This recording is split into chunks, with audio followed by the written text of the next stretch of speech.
drove away. We walked inside. We are all familiar with this hotel because we have been here multiple times at family gatherings and such, so we quickly find our way to an elevator to avoid getting talked to by a receptionist or anyone that might end up kicking us out. Once we are in the elevator, we have to decide what floor to go to. We could go to the 6th, 3rd, 9th, or the 11th floor, which is the top floor. All of these floors we had a reason to visit, but the top floor was our main destination because it was said to be one of the most haunted floors, and the most haunted rooms are on this floor, rooms 1102, 1106, and the most haunted, 1101. But we figured we would save that for last, so we went to one of the other ones. Every floor we went to, nothing happened other than an uneasy feeling and this really nice security guard. It was the same one that opened the door for us. I had thought he left, but figured he just must have come back until I saw him on every floor we went to. We watched him lock the stairwell, so couldn't take the stairs, but I would see him at the end of a hall, then get on the elevator, walk a little, and see him again. He was very friendly, so no one was really thinking too much about it at the time. It was just a coincidence, but then on the 10th floor he got on the elevator with us. He started to tell us stories as we went down again, telling us that he sees ghosts while he's working every day.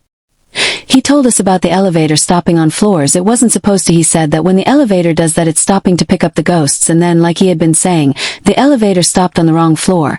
The guard puts his arm out and with a straight, kind face says, to the ghost, "Come on in, little buddy," as he directs what looks like nothing into the elevator. We all laughed it off, and then it stopped again. This time no ghosts. It was a woman and her dog. As she entered the elevator, then she acknowledged everyone but the guard, even though he acknowledged her. Her dog would not stop barking at the corner where the guard and the ghost were standing. The woman apologized and made it clear that this was strange behavior for her dog, and when she got off she apologized, again acknowledging everyone but the guard. Do you see what I'm getting at here? I think the guard is a ghost. I have no proof other than something was just not right with him, but something was really not right with him. After that strange elevator ride, we headed back up to the 11th floor. When we got up there, we were all feeling a bit weird. The energy up there was strong, and it encouraged us to investigate. We made our way straight to room 1101.